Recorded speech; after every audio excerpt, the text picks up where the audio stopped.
Now, if you joined me last week, you know it's not a surprise that I have to pre-record this one because my husband and I are going to be going away this weekend. Very excited. This was a gift from his sister for Christmas, and we're finally doing it. Oh my gosh, I didn't notice these over here. Okay. Well, what's up with that? Don't know what I do. Okay, I think we got that fixed, so now I can get back to what I was saying. And so I had mentioned that I would need to pre-record this so that I could get it up on YouTube before we went away. So here we are. I think I'm going to include in the title that it is Mother's Day. It's Friday Night Drills. Wait, it's Mother's Day, or however I'm going to do it. So, even though you're watching this on Friday, I'm going to actually put my glasses on. Happy Mother's Day. That's what it is today. It's been really interesting this year to talk to other women about their feelings about Mother's Day. Now, when I was a young mom, probably until about 5 years ago, let's maybe go up this way. Let's see which ways I can do this better. I loved Mother's Day, but the older I get, I don't know. What is the struggle? I can definitely say now, having lost my mom, today was difficult. Not as hard as it was last year, which was the first Mother's Day without her. I am also aware that there are definite struggles for many reasons, and I am sensitive to that.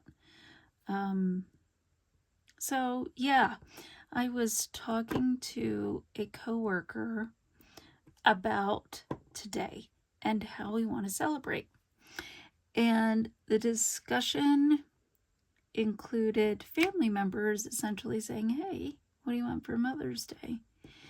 And what our real answer would be is, I just want the day to myself. Oh, you know what? I don't think I locked in. There we go. Locked in the focusing. So I'm so sorry if you've just been like, oh, we keep going in and out. What we really want is, her example is, she lives back east. She said, I just want to kind of go to the family cabin and have a day of quiet and peace and reflection. And she also has lost her mom. And, today's a hard day. I said, yeah, I'm with you. But why couldn't we say that to people? I guess that's my question.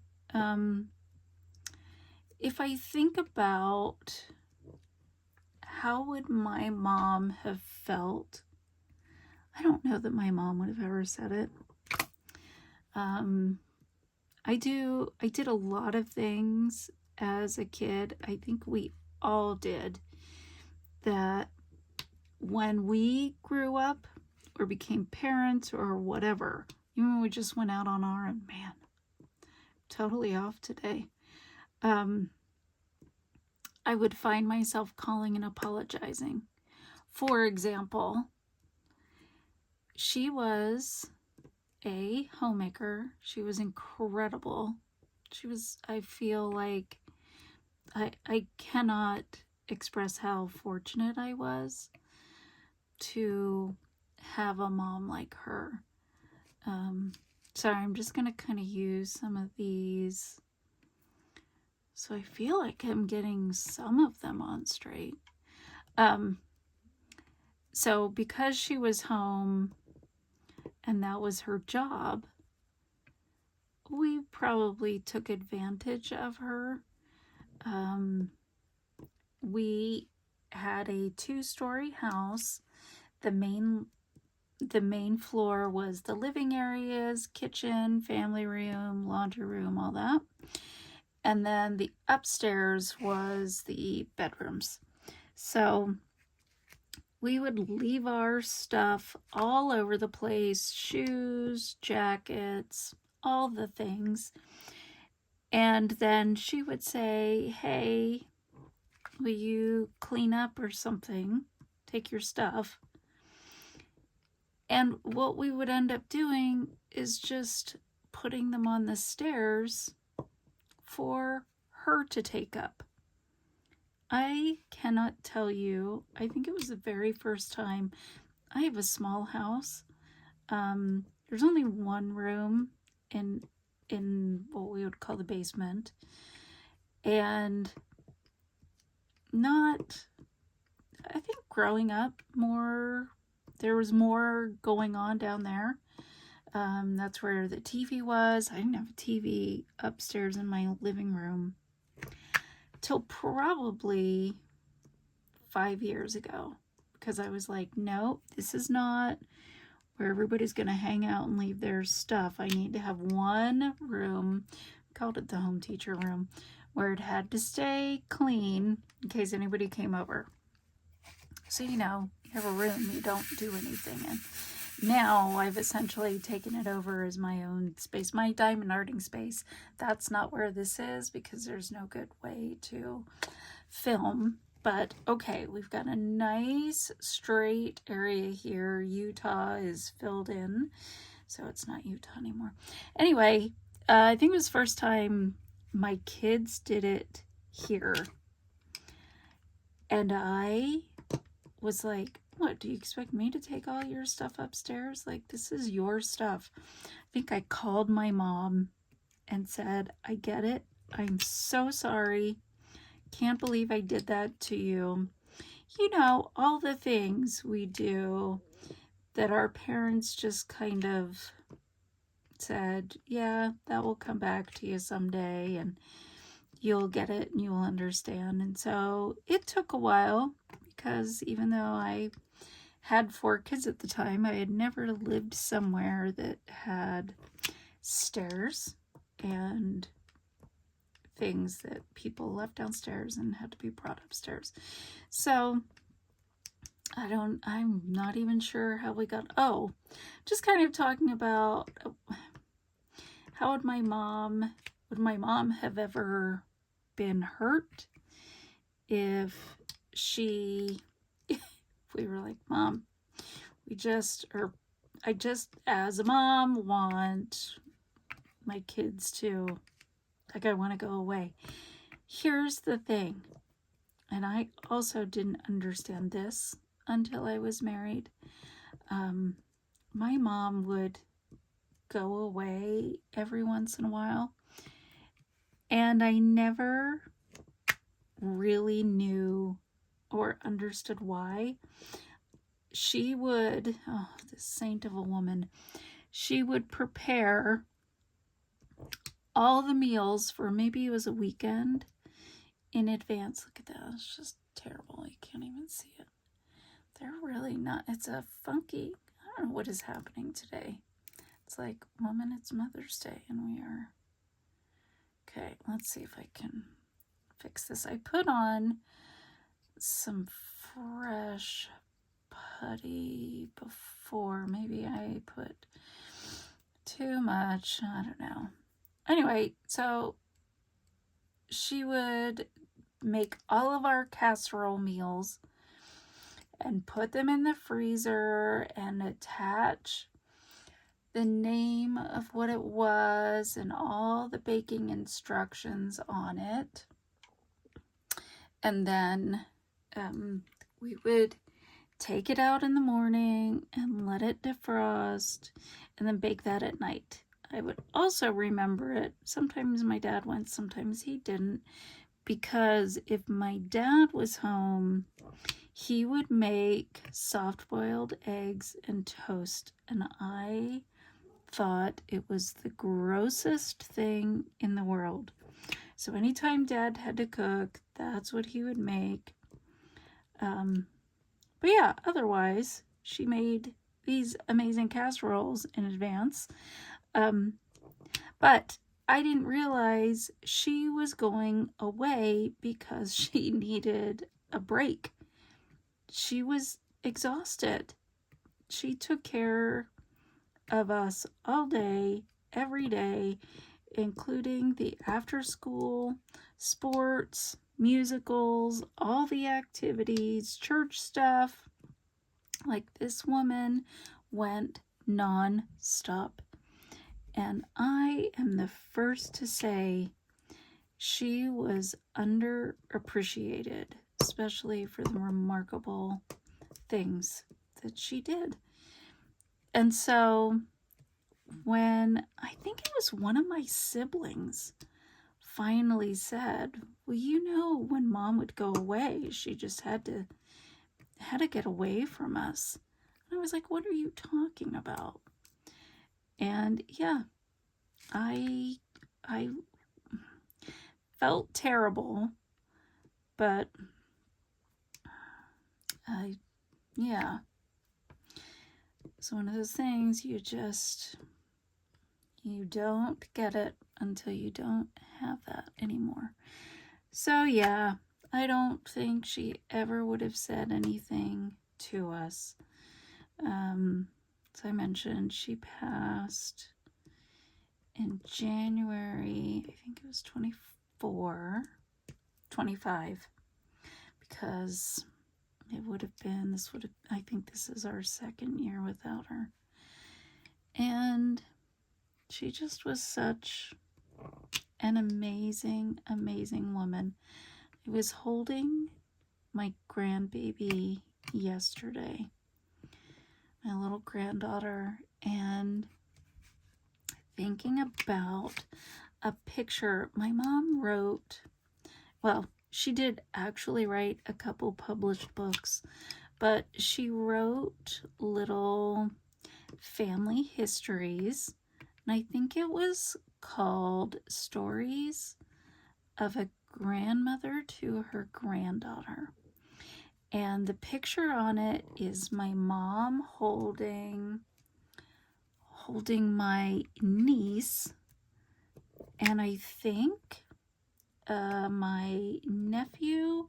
She might have both on her lap. I'm gonna have to take this up and find it. But I immediately thought about that picture. Now, that would have been, let's see, when were they born? I was 4.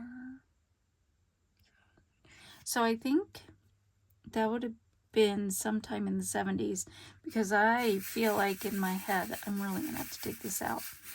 I can see my mom in the clothing of the 70s. Y'all, I know it has come back. I would like to say why. Maybe the polyester pantsuits did not, but it was not a good look for anyone. My mom didn't look good. Her hairstyle was, I don't know, people just also looked old much faster. I don't know what it is.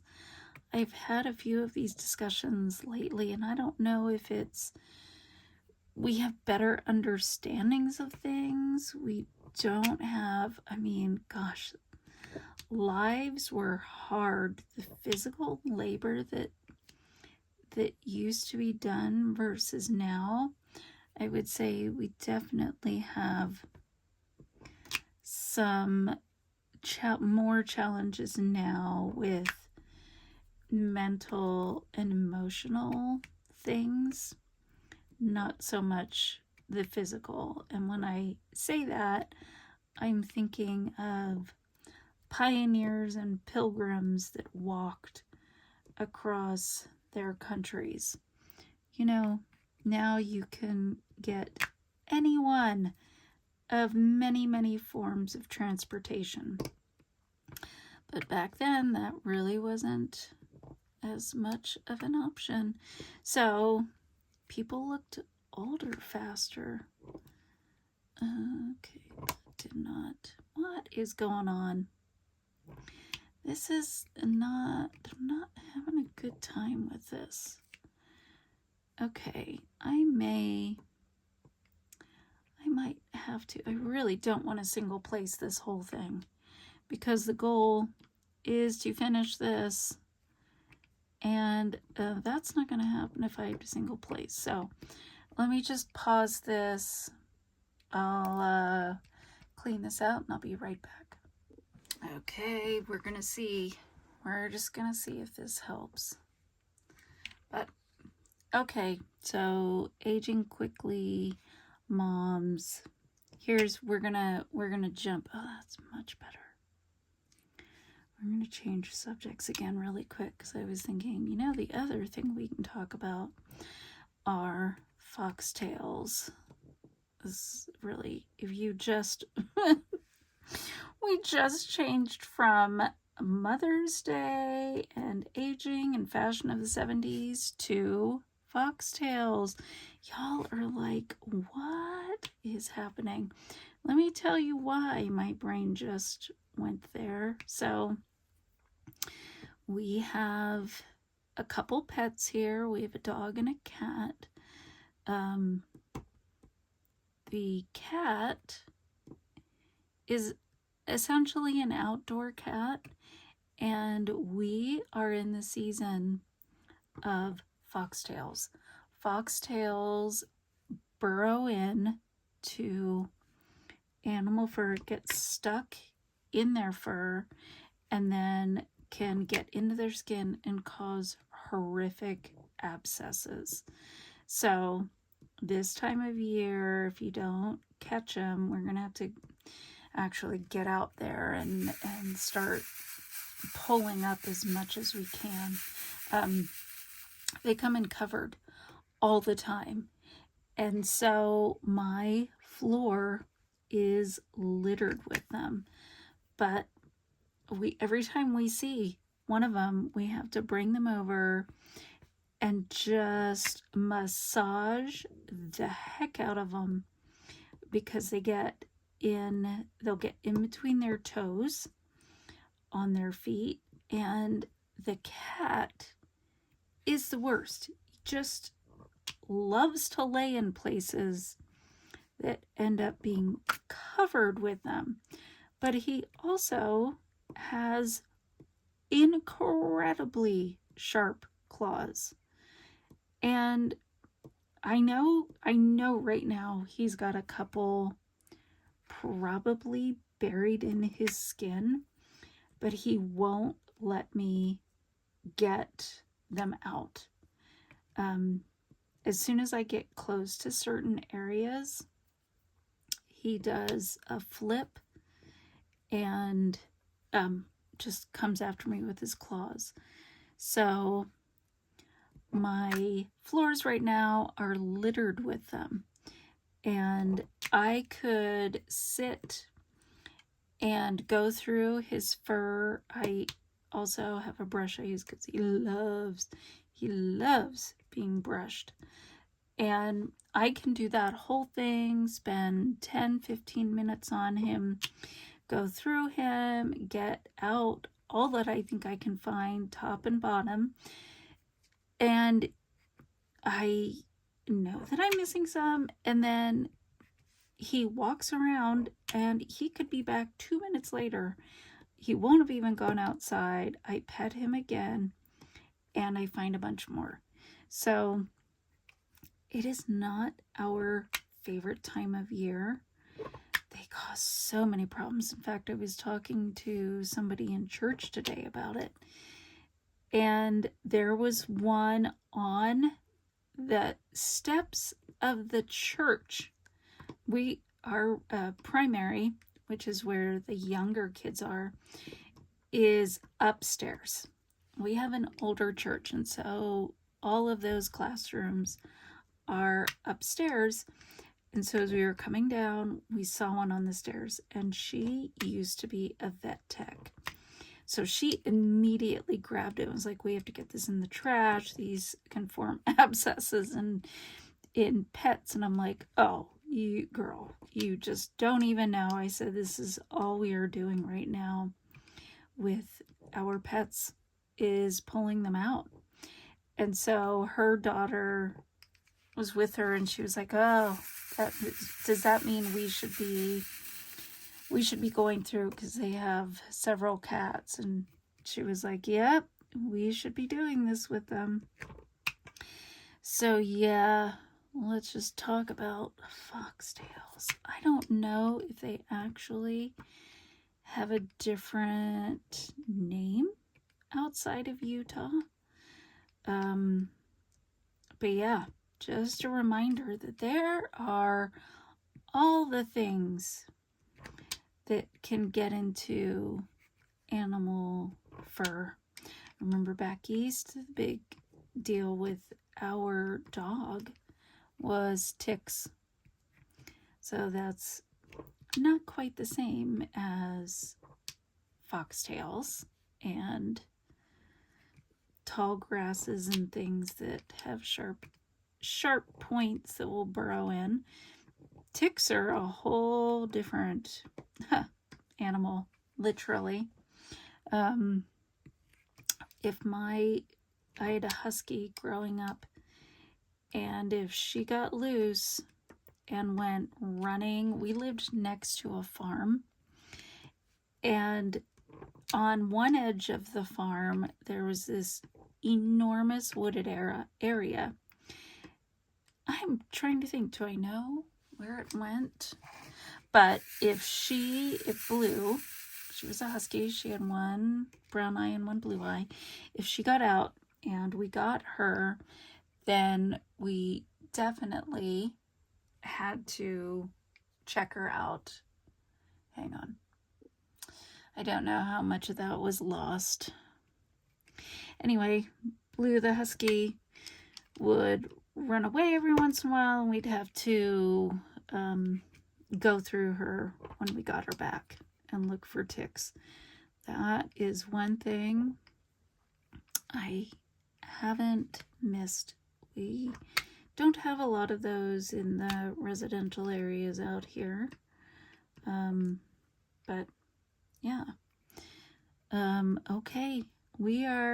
I think we're actually going to get here. We're going to finish this, and we're going to be able to upload next time with a new canvas. Okay, I shouldn't be celebrating yet. We aren't done. I'm really glad I put the new putty in. I say that now, and you know what happens when you celebrate or show off? Celebrate or show off? Well, can't say that because it includes one of my least favorite words in the human language. So let's see, how can I put that? Everybody's gonna be like, just say it. I can't. It would be recorded for posterity, and my family would say, I cannot believe you said that. I just hate it. Anyway, let's just say if you show off, you toot, you have gas, or fall down. So yes, it is that other word I use with my granddaughter. My sisters used to say fluff instead. I guess it's really interesting. I've never thought about it. It was never a word we used growing up. That is so funny. I'm actually intrigued by that. I'm going to put this in my siblings text today and say, did we ever Did anybody in our family ever say that? Everybody's like, you guys, just say the word. But I can't. I don't know why. It is as much a 4-letter F word as the other. Sorry, we're so close. Here I was doing a big wrap up. And then, you know, apparently the exact same thing that I'm talking about happens. Okay. I'm just gonna, like, ever so quickly do a little single placing here to get this finished. That is another F starting word.